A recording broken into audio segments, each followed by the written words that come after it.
Welcome back to Make Play Treasure 7 Weeks on an Iceberg, a journey to the coldest place on the planet, Antarctica. Written by Keith R. Potter and illustrated by Keith R. Potter and Jana Leo. We are Queen and King Penguin. We are about to spend 7 weeks on an iceberg. Our adventure will take place at the bottom of the earth in Antarctica. Antarctica is the land around the South Pole. It is one of the 7 continents. It is mostly covered in ice. In the winter, which is long and dark, Antarctica is very, very, very cold. In the short summer, when the sun never sets, it is just very, very cold. In fact, Antarctica is the coldest place on the planet. No human beings live in Antarctica except for a few brave scientists, but plenty of interesting beings do live here, particularly penguins. That is why we have come. We want to learn about penguins. We want to eat with them and waddle with them. We want to ask these birds a few questions like, why don't you penguins fly? Why are you penguins black and white? And why, oh why, don't you bird brains live somewhere warmer?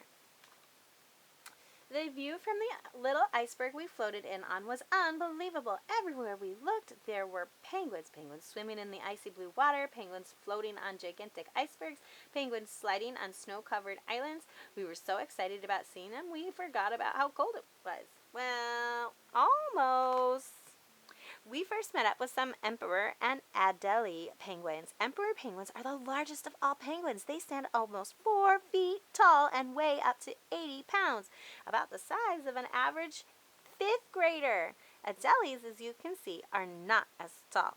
Both of these kinds of penguins can only be found in Antarctica, where, as we might have said, it is freezing. Why don't these birds seem to mind? After a few days of careful study, we learned that all penguins have thick black feathers on their backs and thick white feathers on their fronts. These feathers are thick and oily, which helps make them waterproof.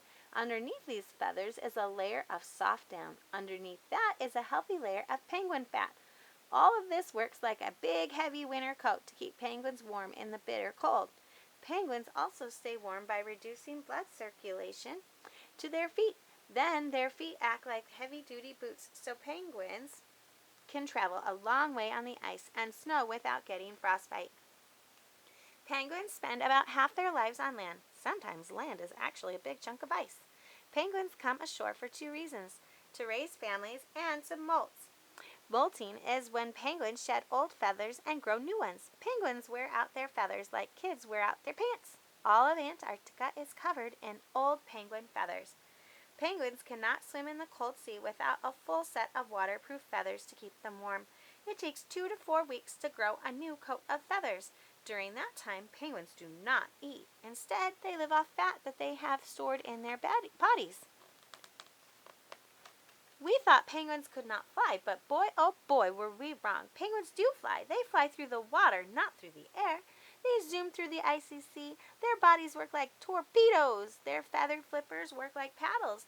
Their well-oiled feathers work like a scuba diver's wetsuit to keep them warm. The waters around Antarctica are full of fish, shrimp, squid, and krill, and that is one reason Antarctica is full of penguins. Penguins like to eat fish, shrimp, squid, and krill. Some penguins can dive to depths of over 1,000 feet and swim at speeds of up to 20 miles per hour, chasing down a meal. We learned to porpoise in and out of water with a group of Gentoo penguins. All penguins porpoise so they can catch their breath and keep up speed while swimming. Porpoising also makes penguins harder to spot by moving in and out of the water. Penguins confuse predators that lurk below. Penguins share the waters around Antarctica with leopard seals and killer whales. While penguins eat fish, shrimp, squid, and krill, leopard seals and killer whales eat penguins. So penguins are always on the lookout. When a group of penguins like these Adelies want to enter the water, they usually send one penguin in first to see if the coast is clear. If that penguin is munched on by a leopard seal or a killer whale, then the coast is not clear. When penguins are in the water, their black and white feathers help to camouflage them from predators. A penguin's white belly blends in with the ice and sunlight above. That makes it hard for killer whales that might be lurking below to spot them. A penguin's black feathered back blends into the deep, dark Antarctic water below. That makes it hard for leopard seals that might be hunting on the water surface to see penguins below. Sometimes it is very important to get out of the water fast. This can be quite tricky. We watched a group of Adelie penguins build up speed and propel themselves out of the water and up onto a slippery iceberg. It looked like fun, so we decided to try it too. Whiteout, blizzard, harsh weather is part of everyday life in Antarctica. Penguins have adapted to conditions that other animals would find unbearable. By lying flat on the ground, these Adelie penguins are protected from the cold and bone-chilling wind. Blizzards, snow, and strong winds continued off and on for another week. Not much to do but play in the snow. Penguins can move through the ice and snow much faster on their bellies than they can on their feet. Tobogganing works especially well when there is a nice downhill slope. So, where were we before all that snow? Oh yeah, penguins. Penguins gather in large groups called colonies. Some colonies have more than 1 million birds. It is here that penguins molt, mate, and raise their chicks. Colonies are loud and smelly places. Penguins often return to the same colonies year after year. The male penguin usually arrives first. After claiming his turf, he then begins to pump his chest up and down and gives a loud trumpeting call. This lets the female penguins know that he is available. Once the male penguin has found an interested female, the pair will then perform a series of courtship rituals. We saw pairs of Adelie penguins giving one another pebbles, bowing to each other, and singing together. Most penguins lay 2 eggs. They keep the eggs in a nest. There they incubate them and protect them from predators. In Antarctica, most nests are made out of pebbles, bones, and feathers.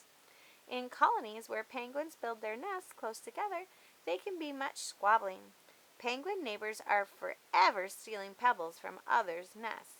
King and emperor penguins lay just 1 egg. Instead of building a nest, they balance their eggs on their feet and use their stomachs like a warm blanket to keep eggs safe and warm. A penguin chick hatches after about 5 to 13 weeks, depending on the species. For the first few weeks after a chick hatches, its parents must keep the chick warm and feed it. After hunting at sea, a parent returns with food stored in a special pouch in its throat called a crop. Penguins' parents take turns feeding the chicks. When a chick is hungry, it taps on its parent's beak. The parent then regurgitates a delicious, pre-digested, ready-to-eat, re-eat meal. The chicks seem to enjoy their food. We, on the other hand, decided to skip lunch. As the chicks grow bigger and bigger, they demand more and more food. It was a sight to see these hungry, chubby chicks chase their parents around the colony trying to get more food. Soon the chicks are eating so much that both parents must fish for food.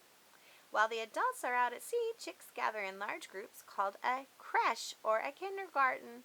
Some adults remain with the chicks to keep an eye out for trouble. Huddling in creches helps the chicks stay warm. It also provides protection from predators like skuas and giant petrels. That's a skua. Penguin chicks look very much alike. Soon these chicks will be able to dive into the ocean and catch their own meals. When they are able to do this varies from species to species. An Adelie penguin chick may grow its adult waterproof feathers in 8 weeks, but a king penguin chick does not grow its adult feathers for nearly a year. We wanted to stick around and see these emperor chicks grow up, but time was flying by. Wow, our experience in Antarctica has been a really warm one.